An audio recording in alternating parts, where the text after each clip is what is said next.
అలా వద్దా టీడీపీతో అని. అస్సలు జనసేన దగ్గర అట్లాంటి పౌరుషంతో కూడినటువంటి మాట ఏమన్నా విన్నారా మీరు? అంటే ఆయన దగ్గర నుంచి లేకపోయినా ఆ మాట తర్వాత చాలా మంది కాపు నాయకులు బయటకు వచ్చేయడం, వాళ్ళు పవన్ కళ్యాణ్ మీద యాంటీగా మాట్లాడడం, హరిరామ్ జోగే లాంటి వాళ్ళు ఆయన ఇంకా కన్విన్స్ చేసే ప్రయత్నం, ఇప్పుడు ముద్రగడ దగ్గరికి జనసేన నాయకులు వెళ్ళి ఆయన తెచ్చుకునే ప్రయత్నం, ఇవన్నీ చూస్తూ ఉంటే కాపులు మాకు దూరం అయిపోతారు అనే భయంతో ఇదంతా చేస్తున్నట్లేదా?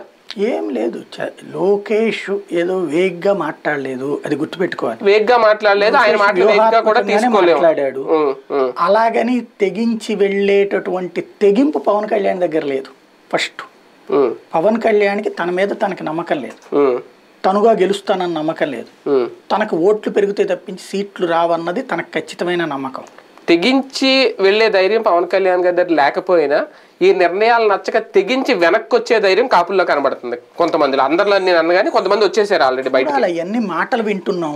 అది పైన కొంతమంది నాయకులు, వాళ్ళేమి సెలబ్రిటీ ఇమేజ్ ఉన్నటువంటి నాయకులు ఏం కాదు. ఇప్పుడు అది కూడా సోషల్ మీడియా ఉంది కాబట్టి కొంత ప్రొజెక్ట్ అవుతున్నటువంటి వాళ్ళు. మీరు మెయిన్ స్ట్రీమ్ మీడియాలో కనబడట్లేదు వాళ్ళు ఎవరో కూడా. ఇదేం పెద్దగా అడ్వాంటేజ్ అవుతుంది అనుకోని నేను. అంటే అందరు కాపులేం పవన్ కళ్యాణ్ వెంటలేరు. పవన్ కళ్యాణ్కి మద్దతు ఇచ్చినటువంటి వాళ్ళల్లో కొంత అసంతృప్తి వ్యక్తం చేస్తారు. అదే ఇప్పుడు అందరూ ఆయన వెంటలేరు, ఉన్నది కొంతమంది, ఆ కొంతమందిలో ఇంకొంతమంది